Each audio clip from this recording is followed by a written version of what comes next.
कोरी Lambert को देखते हैं। वो एक शिकारी है जिसकी नजर पड़ी भेड़ियों के एक झुंड पर। उसने जबरदस्त निशाना लगाते हुए एक भेड़िए को मार डाला, जिसके बाद बाकी वहां से तुरंत भाग गए। आज कोरी ने वादा किया था कि वो पूरा दिन अपने बेटे के साथ बिताएगा। जैसे ही उसने केसी को बुलाया वो पहले से ही एकदम तैयार आया, राइफल कंधे पे लटकी हुई थी उसके। इसके बाद कोरी अपने बेटे को लेकर उसके नाना नानी के घर गया। उसने अपने बेटे से कहा कि बस थोड़ी देर यहाँ पर इंतजार करो, मैं थोड़ा आसपास देख कर आता हूँ, सब सही है ना। दरअसल कोरी यहाँ पर काम से आया था। उसके ससुर ने उसे लोकेशन बताई जहाँ पर एक गाय का बछड़ा गायब हो गया था। उन्हें शक था कि इस एरिया में कोई माउंटेन लायन है जो उनकी भेड़ बकरी गायों के लिए खतरा हो सकता है, इसीलिए कोरी को बुलाया था। लेकिन जब कोरी उस माउंटेन लायन को ढूंढने निकला तो उसे बस पैरों के निशान दिखे, लेकिन ये किसी शेर के नहीं थे। जल्द ही उन कदमों का पीछा करते हुए उसे बर्फ पर खून के निशान मिले। उसने अपने बैग से कुछ खास कपड़े निकाले, पिस्टल अपने हाथ में ली और ध्यान से कदमों को फॉलो करने लगा। ये वही रास्ता था जहाँ से वो लड़की भागी थी। अभी उसके पैरों के निशान बर्फ से ढके नहीं थे।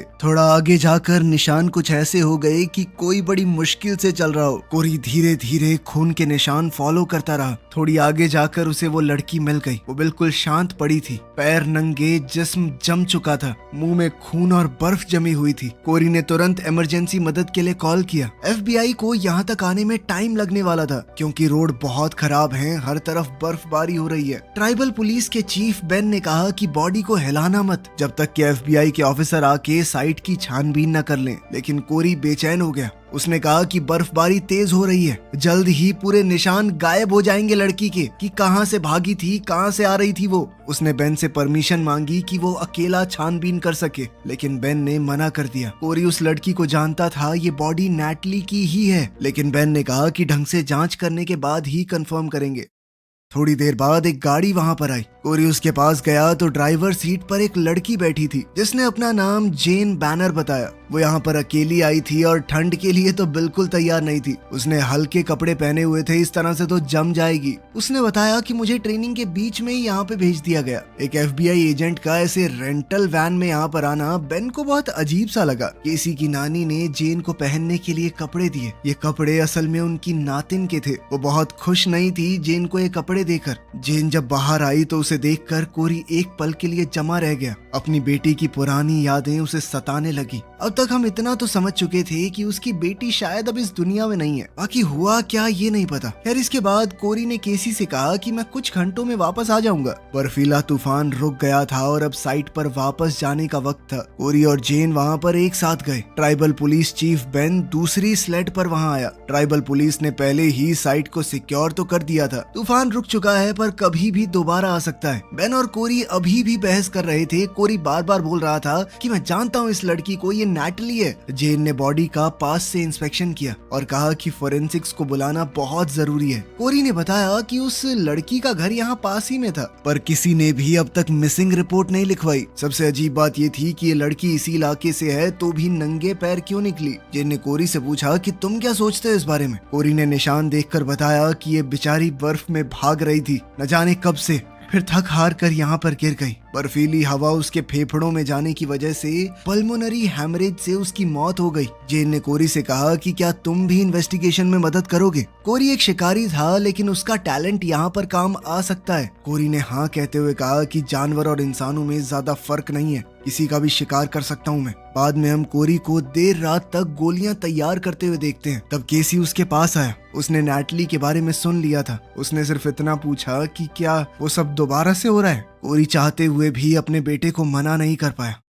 अगले दिन जेन को पता चला कि रिपोर्ट इसलिए नहीं लिखवाई गई क्योंकि नैटली अब अपने माँ बाप के साथ नहीं रहती थी। 18 साल की होते ही उसने अपने बॉयफ्रेंड के साथ रहना शुरू कर दिया था। मेडिकल एग्जामिनर ने बताया कि मरने से पहले नैटली के साथ जबरदस्ती हुई थी, लेकिन वो ये नहीं बता पाया कि हमलावर एक था या कई सारे। उसकी बॉडी पर कई कट्स भी थे। मौत का कारण बिल्कुल वही था जो कोरी ने बताया, पल्मोनरी हैमरेज। ये सब देखते हुए एग्जामिनर ने केस को मर्डर डिक्लेयर कर दिया। अब उन्हें ये पता लगाना था कि ये लड़की भाग कहां से रही थी, लेकिन उनके पास कोई भी सबूत नहीं है। जेन ने परेशान होकर कहा कि अगर मैंने ये रिपोर्ट अपने बॉस को भेजी तो वो मुझे वापस बुला लेंगे, मतलब सरकार की तरफ से फिर कोई मदद नहीं मिलने वाली। इसके बाद सबूत ढूंढने के लिए उन्होंने जल्दी से इंटेरोगेशन शुरू कर दी। सबसे पहले नैटली के पिता से बात हुई। वो जेन के सवालों से इरिटेट हो गया। उसने बताया कि मेरी बेटी अपने बॉयफ्रेंड के साथ रहती थी और हमें उसने कभी अपने बॉयफ्रेंड से मिलवाया ही नहीं। हम नहीं जानते उसकी पर्सनल लाइफ के बारे में कुछ। नैटली की माँ बेडरूम में थी।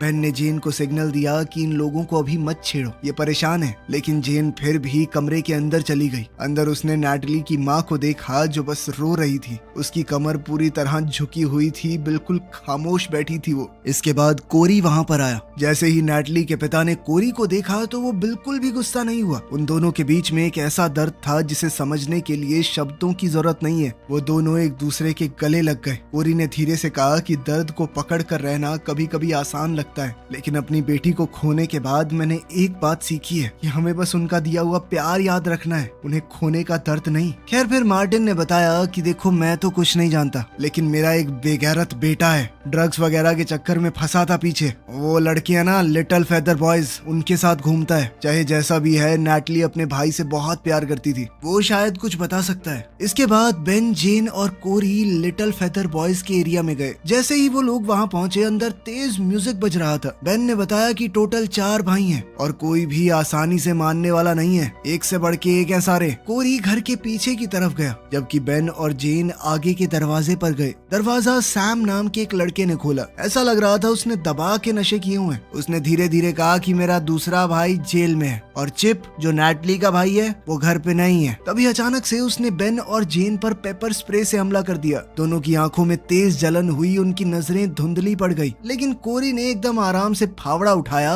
और लड़के के ऊपर भटाक से दे मारा। दूसरा लड़का खुद ब खुद लड़खड़ा कर गिर गया। अब जेन बंदूक उठाकर अंदर घुसी। उसकी आंखों में अभी भी जलन हो रही थी, वो साफ नहीं देख पा रही थी। जैसे ही वो एक कोने में पहुंची, सैम ने तुरंत उस पर गोलियां चलाई। जेन ने भी तुरंत बचते हुए एक के बाद एक बहुत सारी गोलियां चलाई। सैम गिर पड़ा और जोर जोर से खांसने लगा। जेन ने अपने हाथ से उसकी बंदूक अलग कर दी और उसे गन पॉइंट पर रखा। तब बेन अंदर आया। उसने सैम की हालत देखी और कहा कि हमें यहाँ से निकलना चाहिए। जेन ने कहा कि एम्बुलेंस बुला लेते हैं, हो सकता है बच जाए। लेकिन तभी सैम ने अपनी आखिरी सांस ली। बेन सीधा बाहर निकला। जेन उसके पीछे चल दी। बाहर फ्रैंक और चिप पहले ही पकड़े जा चुके थे। जेन ने अब उनसे सवाल पूछने शुरू किए, लेकिन जैसे ही चिप को पता चला कि उसकी बहन मर गई है, वो पूरी तरह टूट गया। फिर एक जरूरी बात सामने आई। उसे पता था कि नैटली का बॉयफ्रेंड कौन है। जेन ने कहा कि चिप उन्हें उस बॉयफ्रेंड के पास ले जा सकता है, लेकिन कोरी ने मना कर दिया। उसने बर्फ में हाल ही में चली गाड़ी के निशान देखे। उसने दूरबीन से उन सभी निशानों को ध्यान से देखा।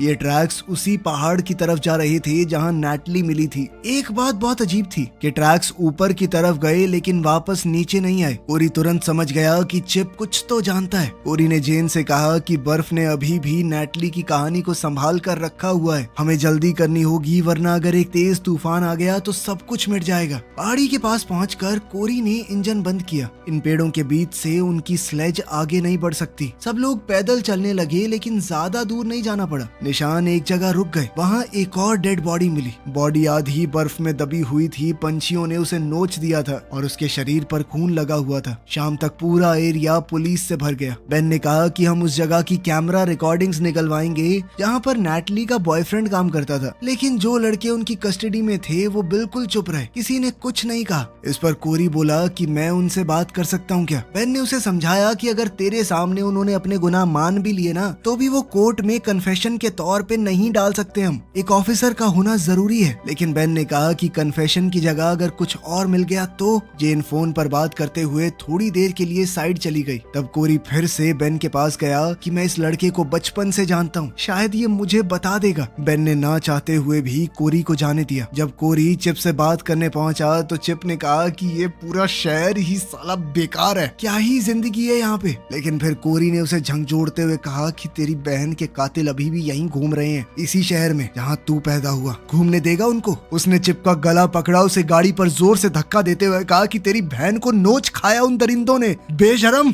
इतना कहकर कोरी मुड़कर जाने लगा, लेकिन ये सब सुनकर चिप टूट गया। उसने सब कुछ बता दिया। नैटली का बॉयफ्रेंड मैट है, वो ड्रिलिंग रिग पर सिक्योरिटी गार्ड का काम करता है। लेकिन अगर किसी को और ज्यादा पता हो सकता है तो वो है सैम, उससे पूछो ना। लेकिन सैम तो मर चुका था। कोरी वापस चीफ बेन और जेन के पास गया। जेन जानना तो चाहती थी कि चिप ने क्या बताया, लेकिन उसने कुछ पूछा नहीं। बेन ने कहा कि सुबह रिग पर मिलते हैं, लेकिन कोरी बिना कोई सीधा जवाब दिए वहां से चला गया।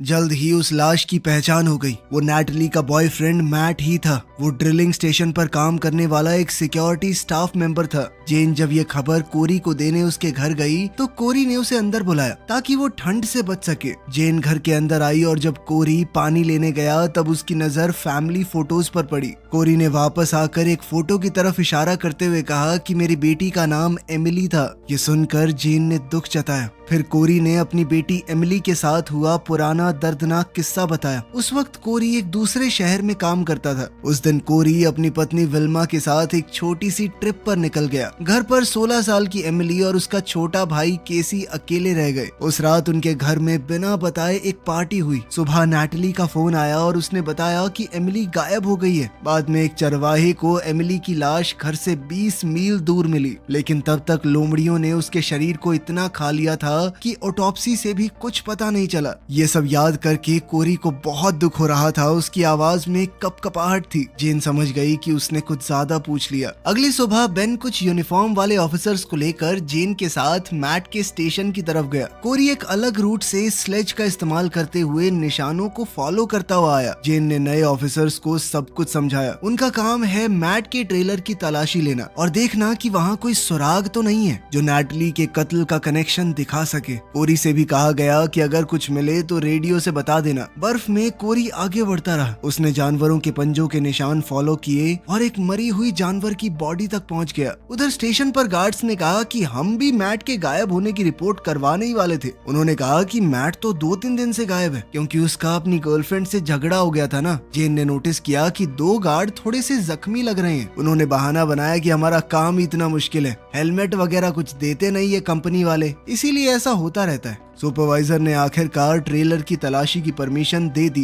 कोरी ने दूरबीन से देखा कि जिन ट्रैक्स को वो फॉलो कर रहा है वो सीधा ट्रेलर साइट के पास से गुजरते हैं जहाँ बाकी ऑफिसर्स छानबीन कर रहे थे। ट्रेलर की तरफ जाते वक्त एक गार्ड ने जेन से पूछा कि नैटली ने मैट की मिसिंग रिपोर्ट की क्या। इस पर जेन ने हाँ कहा कि हाँ, नैटली ने ही खबर दी थी। इस पर गार्ड तुरंत बोला कि तुम लोगों को तो नैटली की डेड बॉडी मिली होगी। ये सुनकर सबको शक हो गया। बेन के ऑफिसर आसपास पोजीशन लेने लगे। गार्ड ने भी तुरंत बंदूक निकाल ली। वहाँ एक लड़ाई वाली सिचुएशन बन गई थी। जब वो लोग ना तो नैटली ना तो मैट से कई दिनों से मिले हैं तो उन्हें कैसे पता कि उसकी डेड बॉडी मिली है वहाँ पे। दरअसल नैटली के कत्ल की खबर अभी तक पब्लिक नहीं की गई थी। सिर्फ एक लड़की के मरने की खबर थी, नाम नहीं बताया। खैर, हालात को थोड़ा संभालते हुए जेन ने कहा कि मैं FBI से हूँ, अगर कुछ गड़बड़ की तो देश में जहाँ मर्जी छुप जाना, बचकर निकल नहीं पाओगे।